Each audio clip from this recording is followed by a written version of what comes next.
start by setting some context, which it's really hard to understand. You've heard that people with diabetes have to test their blood sugar, we have to take insulin. But it's really more complicated than that, because the food that you eat takes 15 minutes to hit your bloodstream. The insulin takes 60 to 90 minutes to hit your bloodstream. So you're constantly trying to take action now that will impact in the next 60 to 90 minutes. How do you know what you're going to do in the next 60 to 90 minutes all the time? How often are you paying attention to everything you're eating and drinking and doing and forecasting it an hour and a half into the future? It's really hard. And there's also other things that impact your blood sugar, like I visualized here. You've got the insulin and exercise that might bring your blood sugar down. You've got things like food and hormones, the adrenaline that we're talking about, that will take your blood sugar up. So you're basically trying to keep your blood sugar between these lines with limited amounts of data and limited effective hormones. Yeah, insulin is great, but again, it's got 60 to 90 minutes thing that's really, really hard to deal with. And so it'd be great to have tools that could help with this.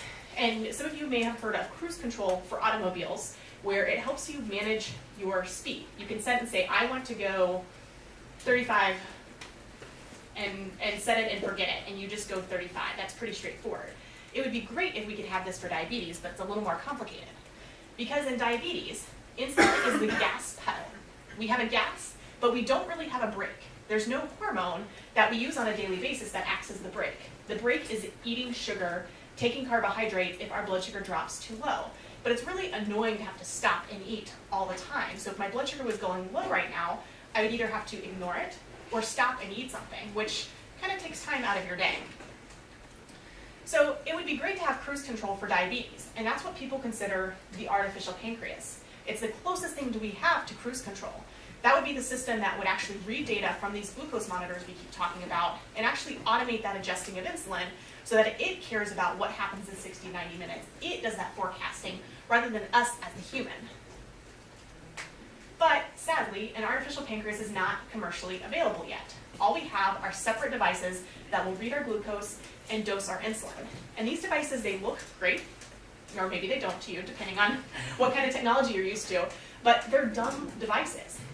I've got pre-programmed insulin rates, but this is pre-programmed maybe because I live in Seattle, so it's doing it based on US time zones rather than the fact that I'm in Finland.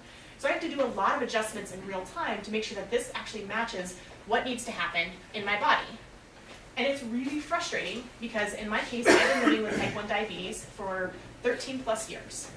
And these tools are not interoperable because I've got this insulin pump, but I've got a continuous glucose monitor in this pocket made by a different manufacturer. So I can't get data from this device to this device. It's really frustrating to have to be filling your pockets with medical devices and having to pull them out, press buttons, and look at them. And I think the challenge is that most companies build products because of regulations, because of testing, and because of the way things have always been done. They do it like the top, where they say, I need to drive somewhere. Let's build a car. So you start with one wheel, two, you add the body of the car, and eventually, in 5 to 10 years, you end up with a car. But the way patients look at it is, I have a problem right now that I want to fix. So let me fix it. If I need to go from point A to point B, maybe I'll start with a skateboard, then a scooter, then a bicycle, then a motorbike, then a car. And if you end up with a car, great, you'll get there a little bit faster. But I would still have a tool right now. And that's the difference between traditional innovation in healthcare and user innovation, is we say, how can we solve the problems we have right now, today? And that's where I started, and why I'm here today, is because I had a problem that this medical device was not solving. Because this has alarms on it that is supposed to wake you up at night if your blood sugar is too low or too high. But it's kind of too late at that point. At that point, you failed. You're already high, you need insulin, or you're already low, and you need to eat sugar. It's really frustrating to wake up at 2 o'clock in the morning and have to drink a juice box or eat a candy bar. It's just not what you want to do every night. But the reality of diabetes is you have to do that several times a week, every week for the rest of your life if you're dealing with diabetes. And so I thought, what if I could make louder alarms that actually woke me up and do it before there was a problem and predict it before I went low? And I thought, there's not really a way for me to do this, because the only way to see the data is to pull this out of the pocket or off the bedside table, press the button, look at the screen, do that math in my head, and then take action. And I thought, well, if I could get the data off the device, I could, put it in my iPhone, put it on my computer, and make louder alarms. Well, the challenge is the US-based software that's approved by the FDA the regulatory body in the US, was only approved on a PC, and I had a Mac computer. So I couldn't even retrospectively get my own data off my device, let alone get it off in real time. But eventually, I think actually Soka showed a tweet from somebody who found a way to get data off the device and got it into the cloud. And I reached out to that person and said, you found a way to do this, will you share with me? And this is where the We Are Not Waiting movement really, really benefits us patients, us people with diabetes or other chronic illnesses, because we're willing to share and pay it forward and leverage this open source phenomenon of sharing. And that's what happened.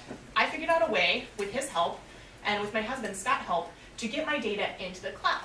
And I was able to remote visualize my data and send my data to other people. Even if they weren't by me, they couldn't press the button on the receiver, they could still see what my blood sugar was. And I was able to build louder alarms because, as those of you know, our phones make really, really loud noises. I was able to send my data to my phone, make a louder noise, and wake me up at night. It was great. But what I realized is now that I had freed my data and had gotten into the cloud, I could get data from device A and device B and put it together and actually build an algorithm that made real-time predictions. So instead of me every 5 minutes or 15 minutes pressing the button, thinking through all this data and predicting what I was going to do in the next hour, this system would do it for me. And so I essentially had what was called an open loop system, where the data flowed, it ran through the algorithm, and it presented with me information and recommendations on what action to take. It was pretty awesome, and for a year, I used the system and had dramatically better outcomes and better quality of life. But I thought, what if we took it one more step further? Up until this point, we had been just visualizing the data, much like Soka does with Night Scout, and I was using Night Scout too. But what if instead of sending me an alarm, waking me up, and saying you need to press a button on your pump, what if we could automate it so that the pump did it itself, and it had access to the smart data and the smart recommendations? And what I learned is that we have the technology in our pockets to build an artificial pancreas and build this closed loop system. And it's pretty basic. You take your existing continuous glucose monitor and insulin pump, you add in a small smart computer. Has anybody heard of a Raspberry Pi? A lot of people. Intel, Edison, you name a smart computer, it's probably usable. You add in a radio stick to communicate, and you've got a closed loop artificial pancreas. In fact, in addition to the version I have displayed on the screen, I have one here clipped to my pocket that's even smaller. And what it does is it has that smart computer, it has the radio, and it's able to pull data from the internet and communicate with my insulin pump while I speak. So I can check my watch and see my blood sugar is nice and flat, but my artificial pancreas has said, oh, your blood sugar's been dropping a little bit since you stood up. So I'm going to decrease the amount of insulin you need. But instead of me doing math and pressing buttons, it did it for me. And I have to say, life with a closed loop artificial pancreas that automatically adjusts my insulin is amazing. I get incredible flatline outcomes where you can see I'm in between those target lines where I want to be. Yes, I have to carry around extra stuff, but it is well worth it to get these incredible outcomes, to be able to sleep through the night every night. So before I said I was waking up several times a week, maybe 3 nights out of every week, to do something related to diabetes. Now I maybe wake up 1 time in a month.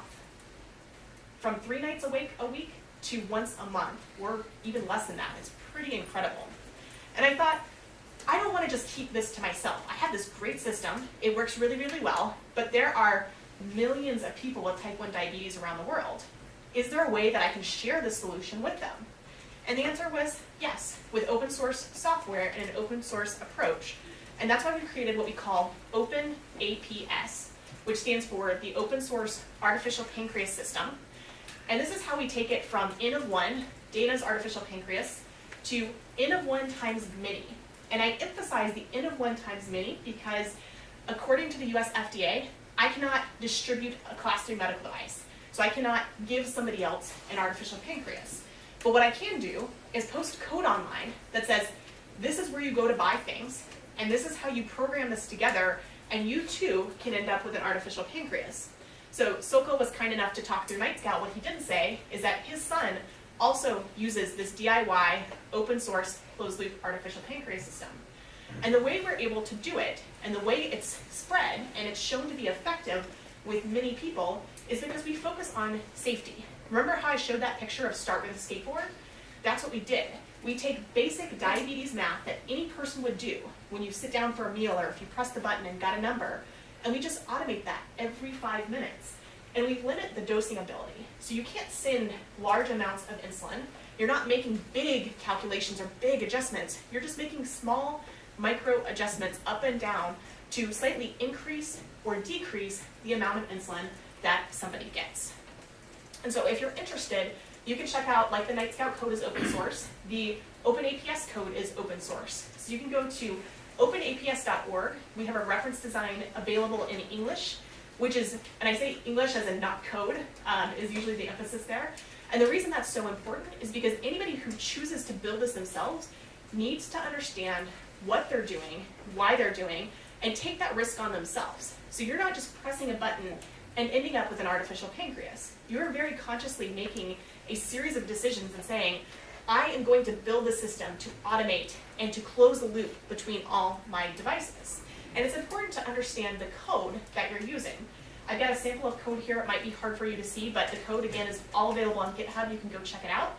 It's pretty basic, and you can almost read it like English. It says, if your blood sugar is going to go low, decrease the amount of insulin.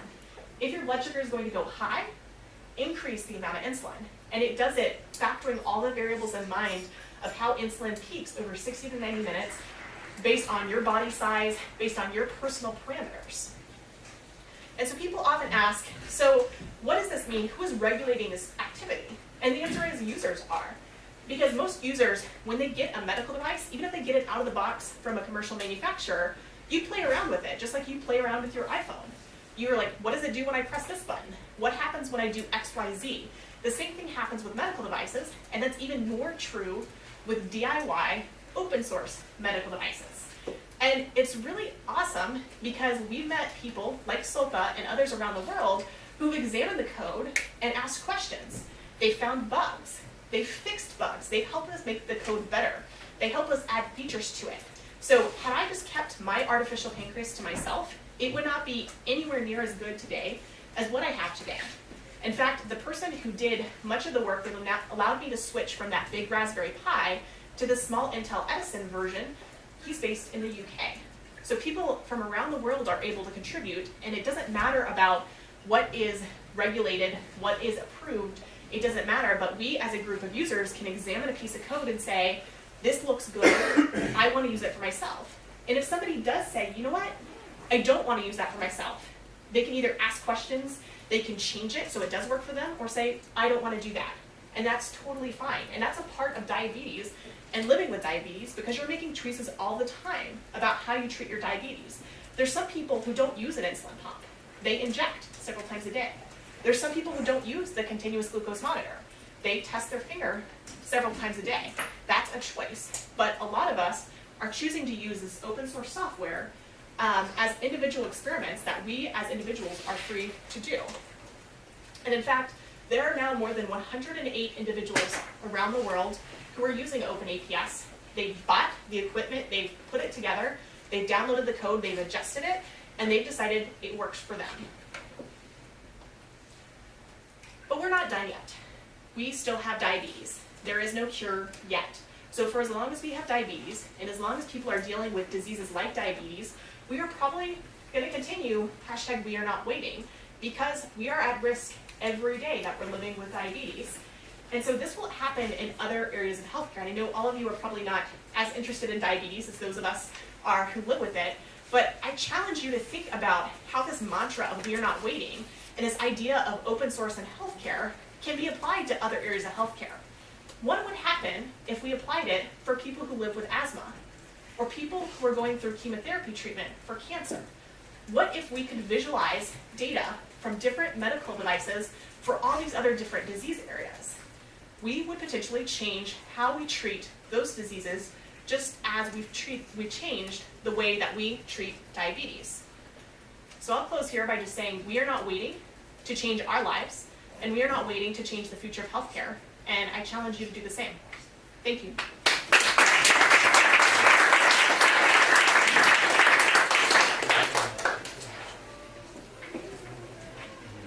And we have a question from the audience, I think, that arrived just before you explained about the safety features, but you just want to reiterate that because I think it's pretty important for people to understand how safe this actually is by design. So the question is, are you not afraid that the algorithm doesn't work and you get a wrong dose of insulin? No, because I built the algorithm and I have tested it for years. The worst case is that the battery on this breaks and it stops working. We've actually designed it so it only sends these 30-minute temporary commands or a temporary basal rate to the pump. So if it fails, the battery breaks, I go out of range, so the internet connectivity breaks, it will revert back to my pre-programmed standard dumb pump functionality the way yours is right now, where you're not adjusting it. So the worst thing that happens is that it doesn't work and I just have a dumb pump. And then you have backup alarms built and you have the existing CGMs and you really revert to that standard of care treatment that every other person with diabetes has. So yes, there's a teeny tiny slight increased risk that 1 out of thousands of decisions will be not right optimal. But if you think about the hundreds of decisions that a person with diabetes makes every day, and the likelihood of getting every one of them right, if you align all the timing and all the things, you're probably going to have some kind of small, less great outcome. And I'm not concerned about this being another one of them. And I can say, from my experience, I've been looping for over 600 days, and I've never had a serious adverse event or really bad outcome from this, or seen like a really fluky decision.